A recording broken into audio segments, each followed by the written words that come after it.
So we're due to have now join us Arran Balfour, who is a UOC student in primary education, and Graham Hallet, Senior Lecturer in SEND Inclusion from the Institute of Education and Students in Primary Education, and also employed as a carer.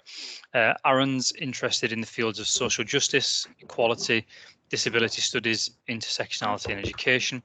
And Graham is a joint editor of the British Journal of Special Education Head Teacher, all-age special school for pupil with social, emotional and behavioural difficulties, now referred to as SEMH.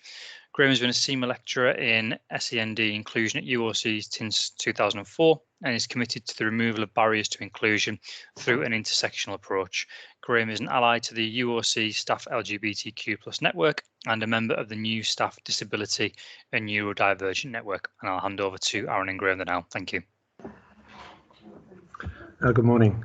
I'm going to lead on this to start with, although that was a very deliberate decision to ensure that all the credit that is due to Arran goes to Arran. My involvement in this talk was entirely at Arran's behest. She is doing her research for a dissertation at the moment and is reading very, very widely indeed, and picked up on an article by two authors, Lalvani and Broderick, who she will talk about in the later on in the talk, and that stemmed from an article that we use in our course, which discusses the value of disability simulations and the misuse of those to create in students a seeming awareness of what it's like to be disabled, but in fact probably entrenches attitudes more than it changes them. The article that Arran found was a new article to me when she sent it to me. It immediately piqued my interest and made me also make some links which seemed to be worthwhile bringing to the Race to Be conference, because in some senses it seems odd that we're talking about disability in a Race to Be conference, but that links back to what Brian said at the beginning about the need for intersectionality and the need to look much more widely at these issues. I don't know how many people last night saw a program on the television called 28 Up, and which had some very interesting cameos of young people following them through stages at 7, 14, 21 and 28, not to be confused with the black and white program that goes right back to, now I think they're 63, aren't they, that group, but this is a more recent version of that. The point that I was going to make about that was that there was a young woman on the program who described herself as being black and a woman, and making the point that she considered herself both of those, and her identity was formed through both of those, and that's something we're going to be discussing in this talk. As I said, Arran generated this. She has prepared most of the PowerPoint. That is because she works in a very deliberate and organised way, where I tend to work off the top of my head. And we haven't actually rehearsed this discussion. We have talked about it a number of times. We've exchanged emails backwards and forwards, but we haven't rehearsed it, and that's largely my fault. So any faults that happen in the next 20 minutes are down to me. None of them can be laid at Arran's door, because she has been utterly professional and thoughtful in the way that she's gone about this. So I'll hand over to her now. Thanks, Graham. Yeah, before I start with my first slide, I just want to add on from what Graham was saying about how we're very aware of our privilege in these topics as white people, and also with Graham being male as well. We're very aware of our privilege in these. Just wanted to make that known before we start. And just leading on from what was said earlier in the first talk, that we feel we have a duty of allyship to groups of people who are less privileged than us, and that is why we do what we do. So I just wanted to start with that. Okay, so the first slide, I'm going to discuss ableism, but as an umbrella term. So I have a definition here. Definitions, when you research, are often just referred to for disability, And we wanted to frame it as an umbrella term to capture lots of other isms as well. So racism, sexism, heterosexism, ageism.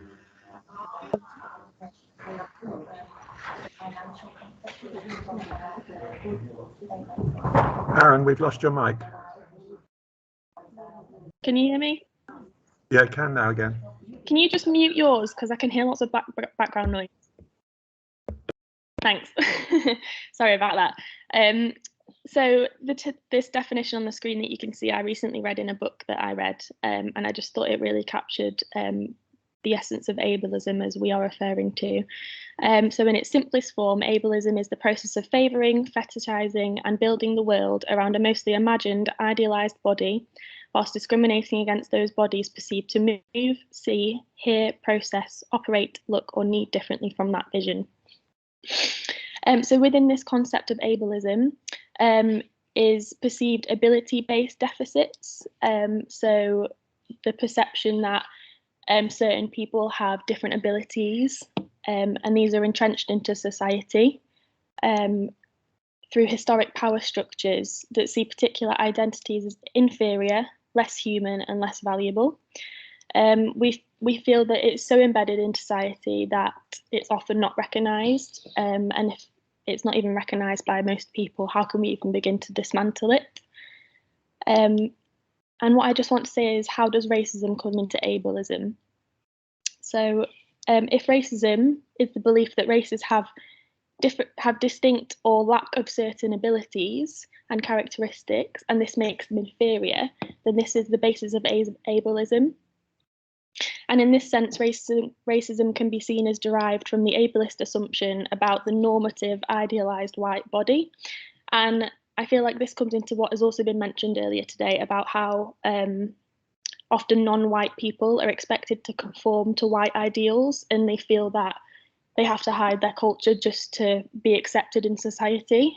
And me and Graham, we feel that using ableism as this umbrella term to cover not just disability, but race and sexism and so on, is really valuable to this field. And before we move on, I just want to give some examples of how ableism presents in our society. So it presents in all different spheres. So we have structural, so we have buildings and accessibility, which we can link to exposure. We have social spheres, so we have microaggressions, we have pity, we have stereotypes, we have stigma.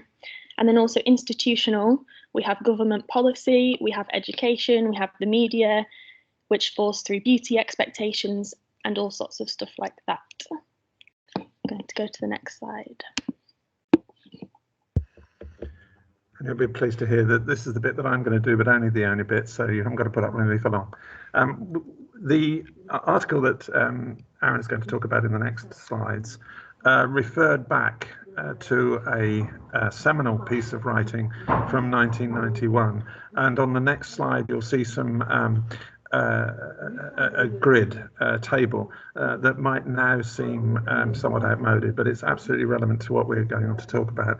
And this was an article by Joyce King in 1991 in a journal that has what we would now consider a title that perhaps wouldn't be appropriate, but was entirely appropriate at the time. And it talks about disconscious racism, and this is something we've been chewing backwards and forwards about and exploring in relation to disconscious ableism. And I'm not going to read out the slide for you. I'm sure you're all utterly capable of doing that. I just want to pick up on this bottom part, that disconscious racism is not an absence of consciousness, but an impaired consciousness that embodies culturally sanctioned assumptions, and it's used to justify the social and economic advantages one community have over another one, in this case white people, writing in 1991. And this last point, any challenge to this inevitably challenges the self-identity of white people. And we can see that, again, you could make this connection to other areas, to disability, that we could make that, we could substitute for their disabled people. The article goes on to report some research, and that's on the next slide. And the research was done in a liberal arts college where the majority of the students were from white privileged backgrounds, and they were asked this simple question: how did society get to be the way it is in relation to deprivation for people of colour, etc., etc., etc. And King puts forward the idea that there are three levels of response to this question. The students were asked over a semester to write their responses, and these were analysed, and the assumption is that there are three levels within this. A level one that is conservative, where the explanations begin and end with slavery. Slavery, each generation passed this disability on. They were, black people were perceived as less than people, and this view may have been passed down. So it was almost a genetic inheritable situation, a very conservative response to it. There were some liberal responses, and the numbers in brackets after the headings are the number of students who made these responses out of the students who responded to the request for writing. The liberal interpretation was, and these are King's terms, they're not our terms, she used the term liberal, that the explanation was a denial of equal opportunity, the belief that black people are inferior, for this reason they receive less education, the effects are due to poverty and lack of education. So a movement away from the notion of this sort of genetic inheritability, but nevertheless very much focused on the inability of the group to respond to opportunities, to get less education because of poverty or whatever. And then a radical, and note there was only one response to this, even after the end of the semester, that society in which racism and discrimination is normative. And this, the example would be, and this was a direct quote from the one that was written, racial inequity is primarily the result of economic systems. They serve the purposes of the ruling groups. They position people and exploit and prevent movement from it. So that's the background to this whole piece of thinking, and this is what this is, that Arran made us move down the line of. And it comes from the next slide, which is the article that she sent to me. So the next slide discusses the article by Lalvani and Broderick. And what they did was they mirrored the study that King did in 1991, but they focused on disability instead of racism. So they used disconscious ableism as their concept. So Graham's already described kind of what disconsciousness means, but just an added layer from what these authors said was that disconsciousness describes the way in which marginalisation is created and reproduced by mainstream ideologies that accepts ableism as normal. It is a way of thinking about disability that does not see an alternative reality. So reactions as in it's just the way it is, it can't be changed. This is what disconsciousness is. It's not being able to see an alternative reality where prejudice and ableism don't exist. It sees disability as something to be fixed and to be cured within the person, rather than as society being disabling. And this follows the medical model of disability, which people may or may not have heard of, but it very much suggests that the problem is within the disabled person. It's their job to fix themselves, and it's not non-disabled people's problem. And this is what we find in most spheres. It pervades, unfortunately. And on the opposite end of that is the social model of disability, which sees society as disabling. So it's society that needs to change and environments that need to change to be more accepting of disabled people. So feeding into this is when someone differs from what is considered to be normal, they are seen as negative, inferior, or a burden. And these ideas go largely unchallenged through society for many groups of people. So women, if you're a person of colour, disabled people, but we feel that we are particularly behind in this for disabled people, more so than others. So as Graham talked about the table on the other side, they also presented their findings in a similar way. So they used the 3 levels. They used conservative, liberal and radical, but they asked different questions because it was focused on disability. So the first question they asked was, they simply asked their students who were an initial teacher education course, but they were actually specialising in special educational needs and disability. So these were students on this course, and this is what they asked. So they asked, what is disability? And at the start of the semester, most of the responses they got were in this level 1. So it was that medical model of disability, that it's a deficit and it's individual impairment, it's their incapabilities to do things. There was a couple of responses in the liberal level where people said that disability is diversity and it is variation of the human form. And then there wasn't any responses in this level 3, which says that ableist oppression is created by society and disability is created by society. Then there's a separate question on educational segregation. And again, you can see that it follows these 3 levels. The first one was that segregation is natural, it's necessary, and it's beneficial to all people involved. The liberal level was that educational segregation was down to individual prejudices, so whether these be from teachers or people in government, they were down to individual prejudices and discrimination, and that disability was poorly understood. And then you have this level 3 level, which is what we are focusing on, which is that the central structure of educational segregation is because of historic practices. And this comes down to institutionalized and intersecting ableism, which then forms a basis for racism and classism.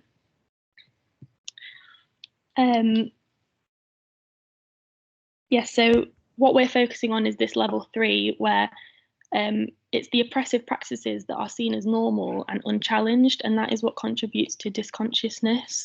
And we feel that this needs to be made more aware of in society. Before you go on, Arran, can we just go back a slide? Yeah. I think 2 things I want to add to what Arran has said there. The first is there is 26 years between the 2 tables. I don't think anybody now would produce a table comparable to the one that King had, using those terms. And I think that's one of the things that we are very much focusing on in our ITE, that whilst there is obvious progress in tackling issues around racism and around gender and about sexism, there is very little change in terms of disablism. Many of the this goes back to Farhat's talk. Many of the practices that occur, and indeed to what Brian said at the beginning, are tokenistic. I personally, and I'm not going to speak for Arran here, would question the existence of an Olympic movement and a Paralympic movement as very much within that tokenistic view, particularly the way that it characterises people who take part in the Paralympics as heroes and so on. So I think one of the things we're highlighting here is the huge difference in progress made in these areas. And I think the second point was that I've conflated the 2 in a way, was looking at ITE. These were students who were going through ITE. These were students who were going to be special education teachers. And we still have a massively segregated special education system. This was written in America, but nevertheless, we have a hugely segregated special education system in the UK. Farhat talked about inclusion and teaching, training or educating teachers to be inclusive, yet we have a system that segregates 160,000 children into special schools, something we would never countenance or accept if that segregation was on the basis of race or on gender or on, well, voluntarily we might on gender with boys and girls schools, but we wouldn't accept it as part of a state function of education. So I think there's another issue there that we need to address. And now on to the next slide. So next I'm going to be talking about intersectionality. So this is really feeding into the disability and race linked together. So intersectionality is to consider how intersecting identities create unique and different experiences of oppression. I just added this little diagram because I thought it sort of portrayed it quite well. So for example, if you have a non-white person who is also disabled, they will be marginalised through both racist and ableist practices. And this is completely different to if you just had one of those identities. And then if, we then added women onto these, there are 3 historically oppressed identities intersecting to create a completely different experience. And in this instance, inclusion and diversity often consider identities in isolation. So we might have diversity that will just be considering race, or that's just considering disability, or that's just considering feminism. And they are thinking exclusively about these things. So they are not considering other identities that will play into this experience of this person. So if we approach social justice and inclusion in a way that sees identities in isolation, we are failing to recognise many, many experiences of many, many people. And we think that using this intersectional lens to understand and incorporate inclusive practices into education and the wider society, we think this is crucial to future pedagogy of our teachers, not just in those who decide to do a route in special educational needs and disability, but for all teaching routes. And our future actions, we know that, like it's been said already, it's a journey, and we are aware that things like this take a very long time, and we're only 2 people within a very big field. But we would like to raise awareness of ableism as the umbrella term, so not just for disability, but for race and all other things. But raise awareness in society, and this should be considered crucial to education. Within teacher education as well. We really believe that recognition of institutional power over personal prejudices. So we have to think, well, personal prejudices, we aren't born with these. Where do these come from? And I think this is often overlooked. I think if you ask people, where does that stigma come from? They say, oh, well, it comes from the person, but where's that person got that from? And these are the institutions that our society operates. And we would like to see removal of these in institutions so that we can begin to see removal of these in personal prejudices as well. We think that education and knowledge is one of the key places that we can begin to dismantle these structures that reinforce and reproduce the marginalisation of minority groups. And we think this is really important. Graham, I think maybe if you answer the next bullet point. I don't intend to answer it. I intend to pose it as a question. One of the things this has made me do is look back at our course, which is a course that's been running for 17 years, and I think we've been very successful in moving students from level 1 thinking within the categorization earlier to level 2 thinking. But I'm not sure we've been very successful in moving many students to think about it in the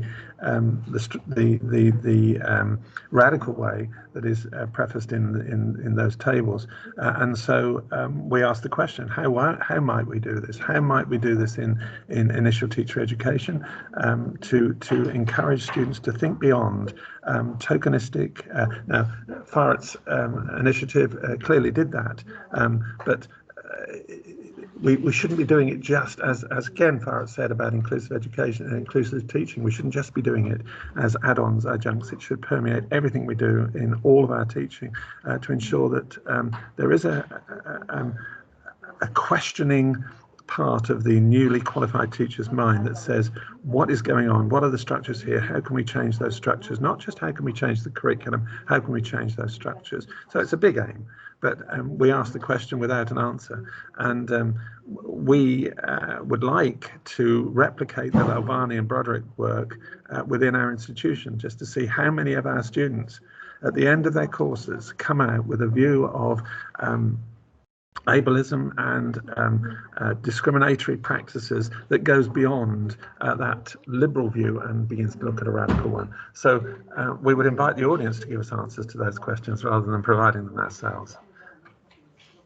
And that's just a good cue for the questions part. And we've fitted time perfectly, Arran. Yes. Arran was worried we might overrun. I was confident we wouldn't. I was confident we would be around 20 minutes. We're a little bit beyond that, but not much. So we have a final slide which gives the bibliography for what we've done, but that's it. Oh, thank you both. Time to absolute perfection. Yeah, we'll open up to the room again. People, if anyone's got any questions, you could raise your hand in the virtual manner, and then we'll look to invite you in to pose your question to Arran and Graham. Can you unshare the PowerPoint now, Arran? Yeah.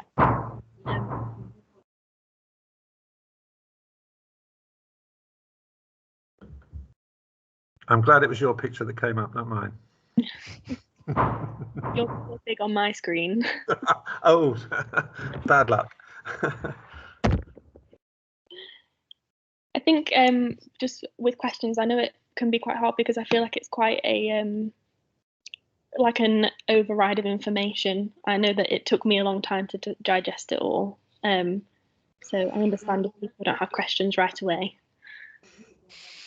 No, thank you. It was certainly, a very high level approach, and it was really interesting to hear it, and making it accessible to everyone as well was fantastic. So really appreciate it. I know when Sargent and I and the rest of the team at MCC Connect, we wanted an intersectional aspect to the conference this year. So absolutely providing that is brilliant. I think even I'm sort of selfish again and think about how we can maybe look to connect that with the new staff network and how we can roll it out.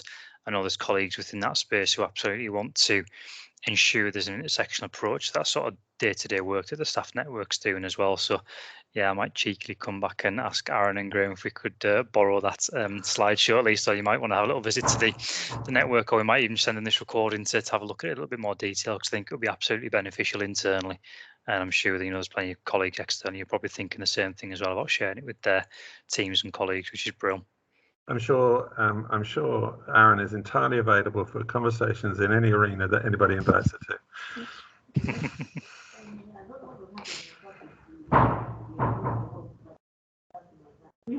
Can I just add one more thing to talk about Arran?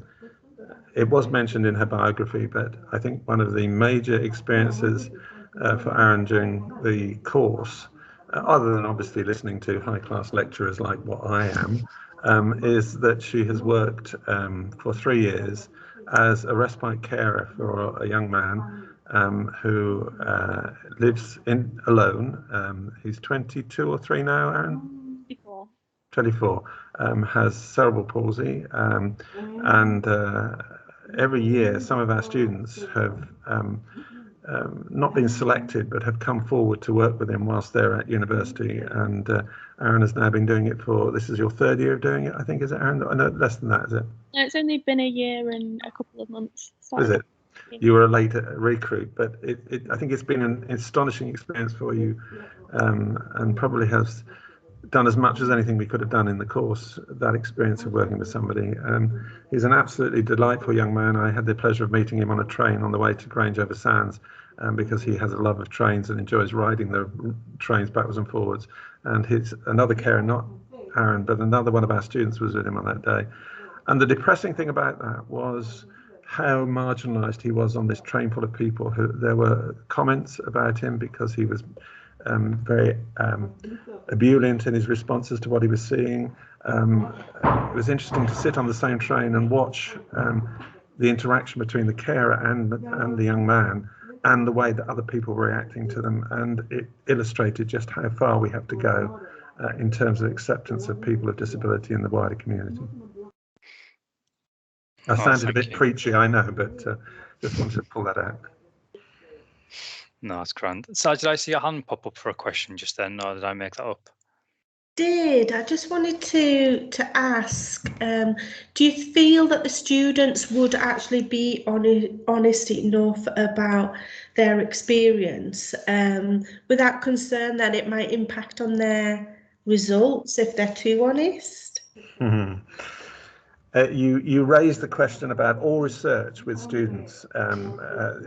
It is very difficult for us to get ethical clearance in many instances to do research with students, particularly where there is that power relationship where the students might feel that their marks will be altered or favoured by their involvement or lack of involvement. So yes, it's an institutional issue that does raise some questions. I think one has to use things like reflective journals, anonymous reflective journals, where you can perhaps see the change and people aren't interviewed or aren't sent a questionnaire. But yes, in this example, that's what they did. They looked at journals over a period of time, and they did give the King version. They did give the students the option of making a presentation about a subject that illustrated their new learning rather than partake. So I think you have to be innovative in how you gather your data. I think that's the simple answer to your question.